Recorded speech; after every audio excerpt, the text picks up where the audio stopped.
Smishe Kevin Makuriain, Falcha Rash Gan Nemeton. The Welsh poem Cad Gothe by Taliesin is a very revealing one once you understand what is being discussed here, especially in the last part of the poem. I'm going to read this section in question out so that we have the context from which to work with for people who haven't read it. This is the translation by Patrick K. Ford. It is probably the most direct and accurate translation. I've looked at several different ones, and he does a good job. Not from a mother and father was I made. As for creation, I was created from 9 forms of elements, from the fruit of fruits, from the fruit of God at the beginning, from primroses and flowers of the hill, from the blooms of woods and trees. From the essence of soil was I made, from the bloom of nettles, from water of the 9th wave. Math enchanted me before I was mobile. Gwydion created me, great magic, from the staff of enchantment. From Eurwis and Euron, from Euron and Modron. From the 550s of magicians and teachers like Math was I produced. The Lord produced me when he was quite inflamed. The magician of magicians created me before the world. When I had existence, there was expanse to the world. Fair bard, our custom is prophet. I can put in song what the tongue can utter. I'll stop here for a minute and just explain that this is not Lleu that he's singing about.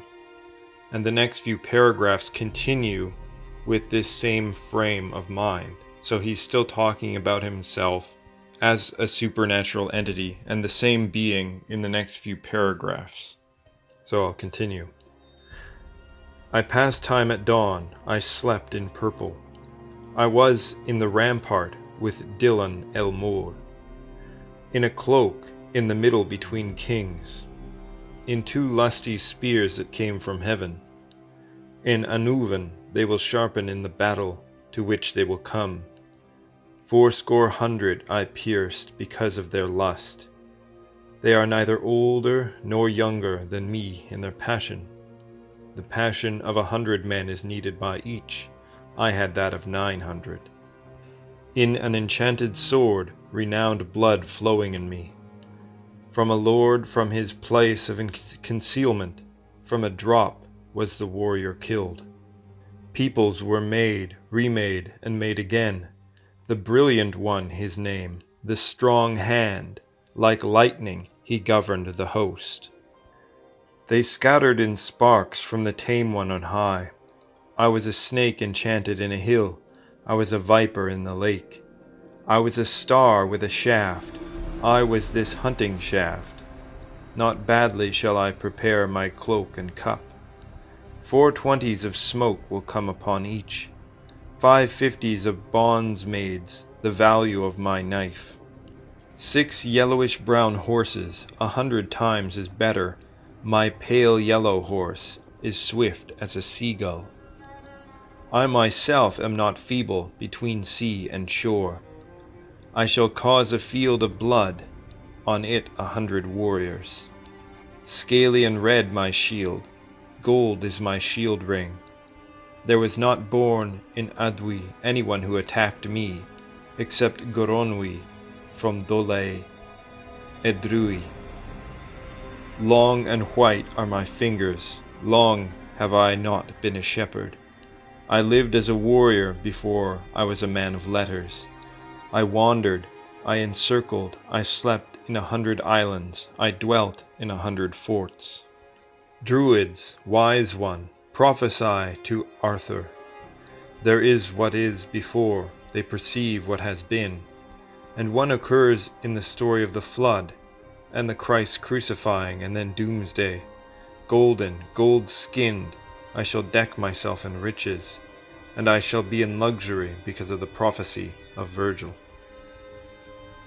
Now, this to me is a direct reference. He is speaking here as Lleu, or Lleu, aka Now, one could even take the opinion that in some ways referencing Christ as this same figure, because he expresses this idea that all of this is connected to the prophecies of Virgil, the Sabellian books or whatever, that were used by some early Christians to say that, this was a prophecy of the coming of Christ, when in fact it was a pagan text that various emperors used to try to say that they were the savior that was come. But it was sort of reference to a Sol Invictus type figure. So here, this figure is created by magic. He's created out of flowers and trees and elements, that his birth or creation gave expanse to the world. So in some sense, he is holding apart or together, depending on how you want to see it, the earth and heaven, and filling all the space. Now, in some ways, the things that he's being created out of are things that are related to his character. So in the fourth branch of the Mabinogi, the Eglin that Gwydion sings references Lleu's flowers. And here it lists flowers and such from trees and from the hillside that he is created from. And I don't think we should literally think that he's created from this, but it's a way of linking the god in this esoteric style. Now it links him to the dawn by saying he passed time at dawn and slept in purple, the color of nobility and the king. He was at the rampart with Dylan el Môr, and Dylan is the brother of Lleu in the Welsh story. He is born and then immediately takes to the water and becomes a kind of ocean or sea or water deity of some kind. In a cloak in the middle between kings might be a reference to his initial conception in the fourth branch, and then to Gwydion, in fact, taking him into his cloak and then putting him in a chest. I'm not sure exactly about the two lusty spears reference that came from heaven, but this could be a reference to lightning. But then seems to reference that he himself is going to use these spears to do battle. In an oven they will sharpen in the battle, to which they will come. 80 I pierced because of their lust. So a great battle that he is anticipating being involved in with the underworld. And the lust here might in fact be the lust for the wealth, the fertility of the world. Just as Balor is said to want to take all the crops and everything for himself. And it's interesting that he's specifically said to have the passion of 900, and 9 seems to be a number that might be associated with the god, Lugh. Now, the reference to an enchanted sword and the drop of blood killing a warrior, I'm not sure about that. Peoples were made, remade, and made again. Obviously, a reference to reincarnation, and perhaps this god's role in that process in some way. And then here, in this next line, it's really trying to drop you the hint, if you haven't got it already. The brilliant one, his name, the strong hand, like lightning he governed the host. I mean, this is just a slight deviation of Lleu's name. Then he is linked to having a pale yellow horse, as swift as a seagull. And we might think, in fact, that this horse is thought to, in fact, fly like a seagull. And it says, I myself am not feeble between sea and shore, linking this god to power related to the waters. He has a scaly red shield with a gold shield boss, or perhaps it means the outer rim of the shield is gold. This in itself doesn't really tell us anything, because there's a lot of deities in the Irish tradition that are described as having shields that are of the same color. But the absolute giveaway, where he's just throwing it out there, is this following line. There was not born in Adwy anyone who attacked me, except Dolai Edrui.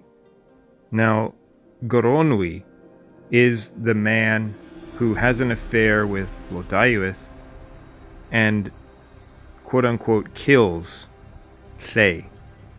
Now, I've heard it argued that this Goronwy is not the same Goronwy, it is just some later historical figure that happens to be named Goronwy, and that really who he's talking about here is Arthur, because in the next a few lines from there it says, Druids, wise one, prophesy to Arthur. And so they think, oh, all of this is actually talking about some esoteric idea about King Arthur. But they don't even pay attention to the context of the statement. It's not saying that Arthur was this guy who is being discussed here. It's saying that it's calling on the Druids and quote-unquote the wise one who prophesy to Arthur. I should say that another thing that links this figure to Lleu, or Lugh, is that it says, I lived as a warrior before I was a man of letters. I wandered, I encircled, and I slept in 100 islands. I dwelt in 100 forts. So of course he's supposed to be, according to Caesar anyway, a protector of travelers, a guide.